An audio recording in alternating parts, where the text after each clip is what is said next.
dragging your feet across the floor. We have a friend calling in to help with our family stuff. Oh, hi. Hi, Troian. I don't know why I keep on coming outside to like tease you guys about how glorious it is today.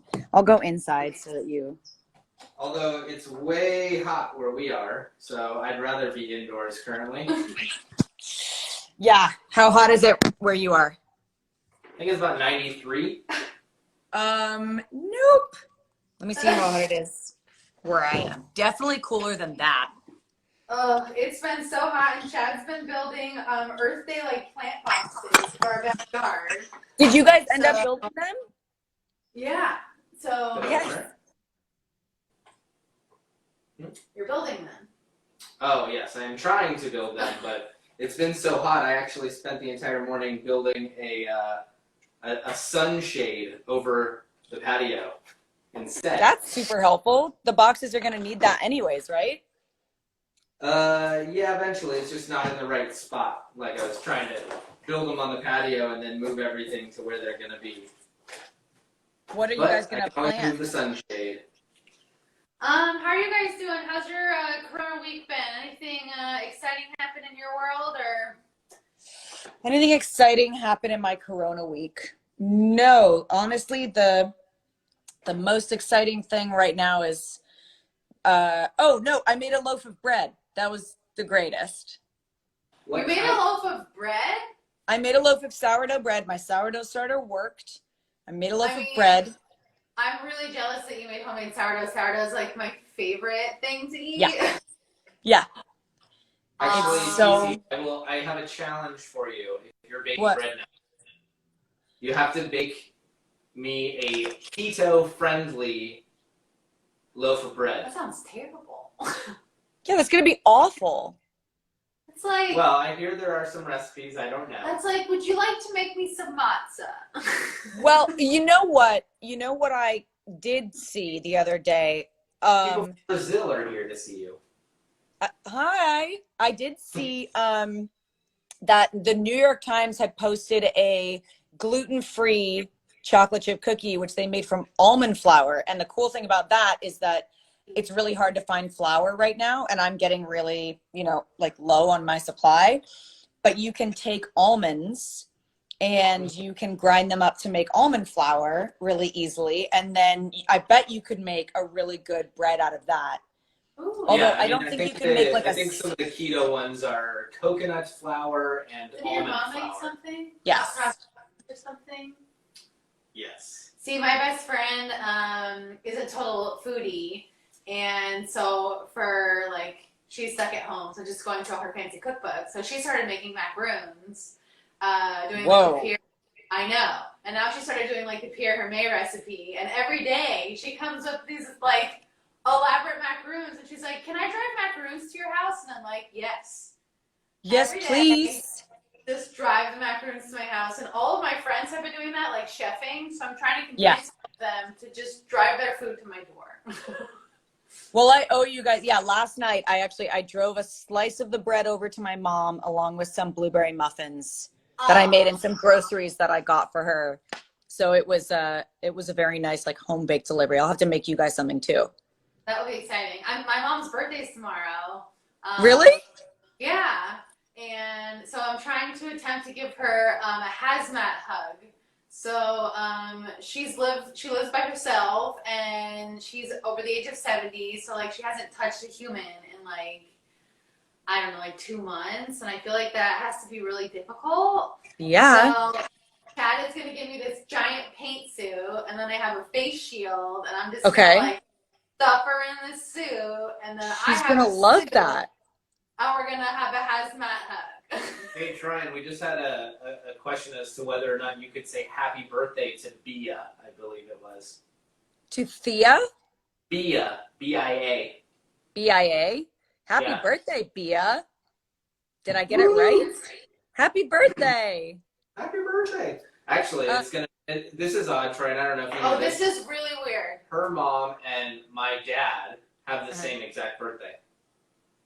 Wait, really? So tomorrow. It was it was like our first year of dating, and I was like she's like, oh, I need to call my dad, it's his birthday, and I was like, I'm sorry, what? And I was like, it's my mom's birthday. That's really weird. That's so wild. Do It you is feel like they're wild. alike in their personalities in any way? Maybe. There's like parts of them in there that could like get along in a different universe. Yeah, yeah. Okay. Sure. Maybe. I don't know. So I have a question for you, work-wise. So, at least what I remember reading about was that you were cast in another CBS pilot Yeah. as a female lead. I don't remember what it was called. But have you heard any news about like how coronavirus has affected the? I mean, obviously you're not shooting it right now, but are they planning on like rescheduling? Are they kind of just in a holding pattern? What is how is that affecting you work-wise? Well, work-wise, it was very shocking because, you know, I was on set, meeting everybody, and we were doing hair and makeup tests and wardrobe, you know, like getting everything ready. And I was about to walk into a table read when they came and they said that the pilot had to be postponed indefinitely. And so, you know, about 4 days later, I came home from New York because we had no idea what was going to happen, and we wanted to be home in our house with our dogs. And then, you know, everything, as everybody's experiencing, kind of shut down, specifically in New York and Los Angeles first. And so I know that they are like, the writers are still discussing what's going to happen, but, you know, as with any pilot right now, there's just no way to shoot it because, you know, as you guys know very well, sets can consist of, I don't know, 100, 200 people generally, up to 400. And, you know, how do you do that now with a lockdown? And also, even if everybody has masks and gloves that are behind the scenes, what do you do if you have a scene where there are 200 extras? How do you ask 200 people to stand in close proximity to each other without gloves and masks to shoot something? So I know I'm really sad because I was really looking forward to playing that character, and I know that it's not gone away yet, but I don't foresee in the future or know of any way that anything can proceed, you know? Yeah. Actually, I don't know if you saw the show All Rise just shot an episode entirely from home. So my friend AD'd What? it. Yeah, so he AD'd it. So I only like read a little bit about it quickly on his Facebook. But they called him like a week before the episode. I think a little bit more, maybe like 2 weeks before the episode. And he AD'd it, and they like had like the prop department drop off like props at every actor's house. The costume department like dropped off costumes. Yeah. And then they had a script, and it was like somehow incorporated with Zoom and like filmed their self. They all did like their own hair and makeup. That is so smart. Yeah, and I think it was like a quarantine episode.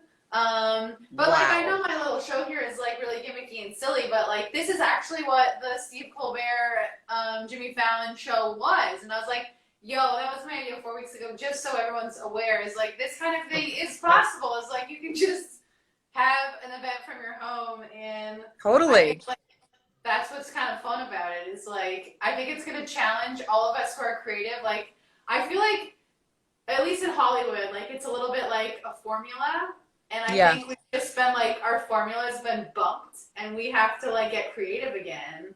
Yeah. And that's going to be fun because we're all creative.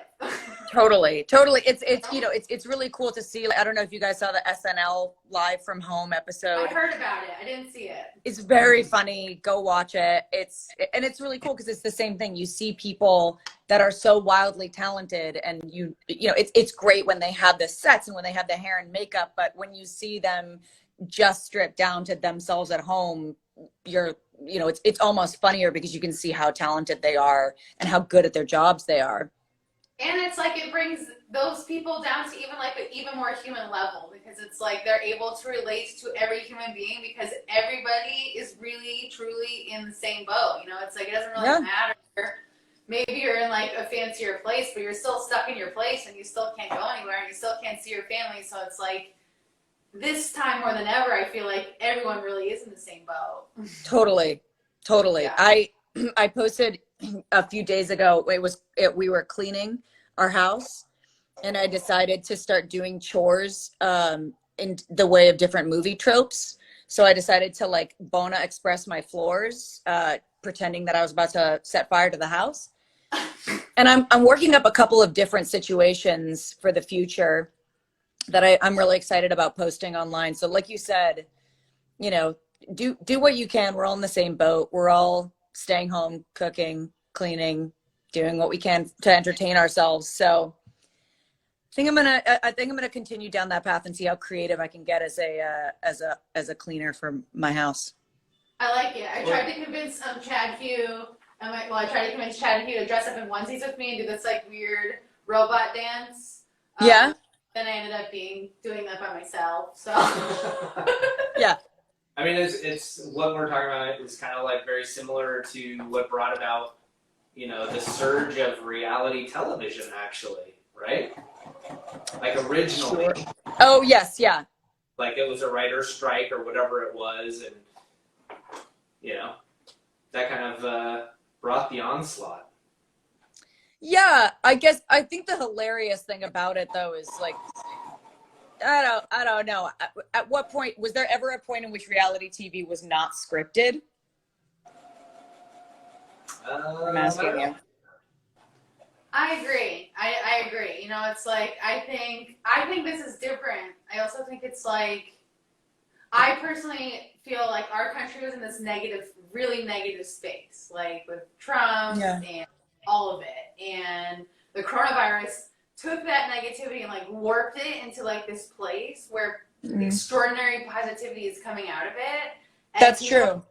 Stripped of like the nonsense that kept them in the way of helping people. Like they are not able to do all of those things. So the only thing to do is sit at home and stare at the wall or help somebody. Yeah. So people are now helping people, and I think they're realizing that's a better way to spend your time. And like I just want to take that energy and like thrust it. Like I just want to like continually tell everybody like let's not stop doing that. Like let's not build a wall. Let's like go next door and help our neighbor. Well, I think